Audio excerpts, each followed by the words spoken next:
आयुर्वेद और नेचुरोपैथी विशेषज्ञ आचार्य मनीष जी ने लखनऊ के Radisson city centre cantt road पर आयोजित प्रेस कॉन्फ्रेंस में भारत का पहला पेट यकृत प्लीहा शुद्धि किट लॉन्च किया।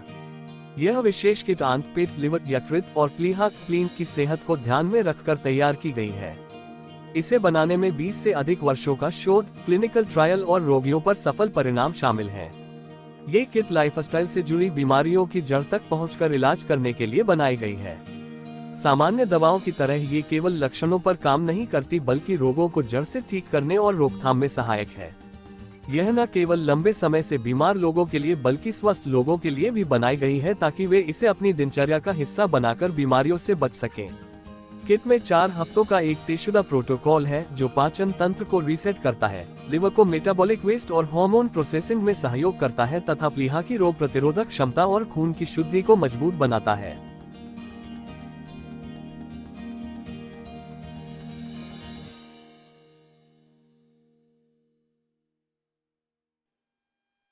देखो, जो भी व्यक्ति को कोई भी तकलीफ है, मान लो डायलिसिस करा रहा है, पहली बात तो मैं बोलता हूँ डायलिसिस की नौबत ही क्यों आई? जब उसका क्रिएटिनिन बढ़ा था तभी उसको आयुर्वेद में आ जाना चाहिए था, क्योंकि एलोपैथी में तो उसका इलाज ही नहीं है। एलोपैथी में तो डायलिसिस पे जाना पड़ेगा। तो मैं चाहता हूँ जिनका क्रिएटिनिन बढ़े वो तभी आयुर्वेद में आ जाए ताकि डायलिसिस पे जाना ना पड़े। अगर डायलिसिस पे जाना पड़ता है तो हमारे को भी बहुत मुश्किल होती है। सिर्फ 20-30% ही डायलिसिस से बाहर आ पाते हैं, हम ज्यादा लोगों को नहीं मदद कर पाते। लेकिन जो डायलिसिस शुरू होने से पहले आ जाते हैं, हम उनमें से लगभग 80-90% की मदद कर देते हैं, उनको डायलिसिस में जाना नहीं पड़ता।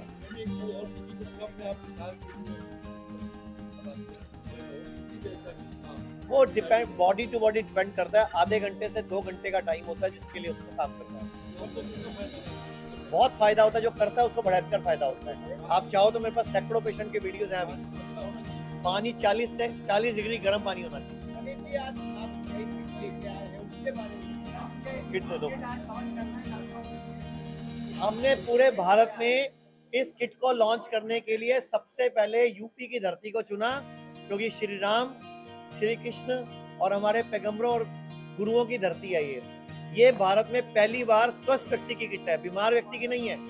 आयुर्वेद कहता है सर्वे रोगा अपि मंदाकिनी ही अजीर्णे कुपित मल संचते, मतलब सभी रोगों का एक ही कारण है, मंद अग्नि, यानी कि कमजोर लीवर, कमजोर पेट, कमजोर पेनक्रियास, कमजोर स्प्लीन यानी कि स्लो मेटाबॉलिज्म, यानी कि चय उपचय क्रिया का कमजोर होना। तो अजीर्ण कुपित मल संचय मतलब अजीर्ण हो जाता है, इंडाइजेशन होता है, मल कुपित होकर संचय हो जाता है। यानी कि आयुर्वेद कहता है सभी बीमारियों का कारण है कुपित मल होकर संचय हो जाना और मंद अग्नि की वजह से। तो ये किट अग्नि को बढ़ाती है, पाचक रसों को ठीक करती है, लीवर की पावर बढ़ाती है। आज भारत में फैटी लीवर बढ़ रहा है, कब्ज बढ़ रहा है, गैस बढ़ रही है, तेजाब बढ़ रहा है। भारत में 10 करोड़ लोग बीपी की गोली रोज खा रहे हैं, लगभग 9 करोड़ लोग शुगर की गोली रोज खा रहे हैं, लगभग 6.5-7 करोड़ थायराइड की गोली रोज खा रहे हैं, 1.5 करोड़ कैंसर के पेशेंट हैं, लगभग 1.5 करोड़ हार्ट के पेशेंट हैं और लगभग 12-15 करोड़ लोगों का पेट ही साफ नहीं होता। तो अगर पूरा भारत बीमार पड़ने से पहले इस तरह की जड़ी बूटियों के बने प्रोडक्ट इस्तेमाल करेगा तो बीमार नहीं पड़ेगा। और मोदी जी का मिशन है स्वदेशी से ही भारत का उदय होगा। तो मैंने एक किट लॉन्च इसीलिए की कि भारत के लोग बीमार पड़ने के बाद विदेशी चिकित्सा पद्धति अपनाते हैं जिसमें हजारों करोड़ रुपए देश का बाहर चला जाता है। अगर वो बीमार ही नहीं पड़ेंगे तो हमारे देश का भला हो जाएगा। ये मेरे साथ पेशेंट है, जयपुर से आए हैं, इनको ब्लड कैंसर था, लास्ट स्टेज था। डॉक्टर ने बोला था कीमो करने के बाद भी आपकी जिंदगी 4-6 महीने की बची है।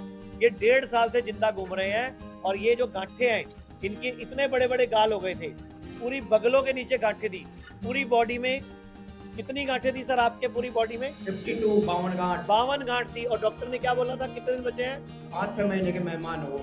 और इनको सूरज डूबने के बाद खाना बंद करा, इनका डाइजेशन ठीक करा, लीवर ठीक करा और ये व्यक्ति आपके सामने बैठे हैं। ब्लड कैंसर की रिपोर्टें भी इनकी नॉर्मल आ गई। अब कोई भी वो दवाई नहीं चल रही है, बिल्कुल केवल वो डाइट फॉलो कर रहा हूँ। और हमारी भी कोई, जो आप बोल रहे थे, हम भी कोई दवाई नहीं खिला रहे हो, हम भी कोई दवाई नहीं बेच रहे भैया। दवाई दी थी, ठीक हो गए, लेकिन अब ये दवाई यूज नहीं कर रही।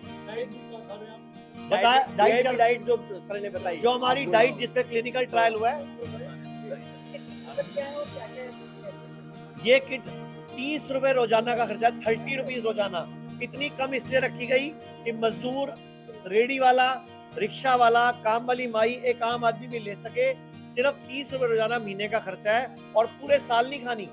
साल में 2-4 महीने हर साल इस्तेमाल कर लो और पूरे साल डॉक्टरों से, दवाइयों से, हॉस्पिटलों से और डिजीज से, मतलब ड्रग्स से, डॉक्टर से, डिजीज से दूर रहो।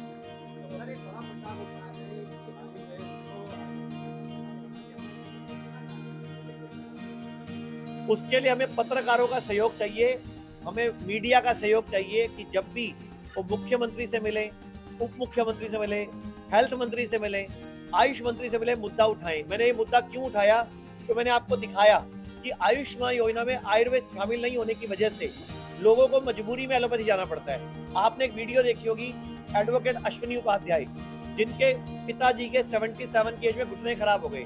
वो 3 बड़े हॉस्पिटलों में बोला, तीनों ने कहा घुटना चेंज होगा। हमारे यहाँ सिर्फ 10 दिन में वो घुटना रिपेयर हो गया। तो आयुर्वेद रिपेयर कर सकता ना, इसका मतलब वो एडवोकेट अश्विनी उपाध्याय आज यहाँ आए हुए हैं। मैं इस पत्रकार वार्ता के लिए उनको बुलाया था, लेकिन वो मुख्यमंत्री कार्यालय से फोन आ गया, वहां चले गए। तो आज वो रात तक यहीं रहेंगे, तो अगर आप चाहो तो मैं मिलवा भी दूंगा। उनका वीडियो मैंने दिखाया था यहाँ। अभी हमारा कानपुर, प्रयागराज, मेरठ, लखनऊ, पूरे यूपी में 17 खुल चुके हैं। अगले 1 साल में हम पूरे यूपी के हर जिले में एक हॉस्पिटल खोलेंगे। लेकिन वो आयुष्मान योजना में आयुर्वेद आएगा तभी खोलेंगे, ताकि गरीब आदमी का इलाज भी हम फ्री कर पाए। हम पैसा लेना नहीं चाहते। अभी भी हमारे हॉस्पिटल में कोई भी गरीब आ जाता है, मजबूर आ जाता है, लाचार आ जाता है, हम उससे पैसा नहीं लेते।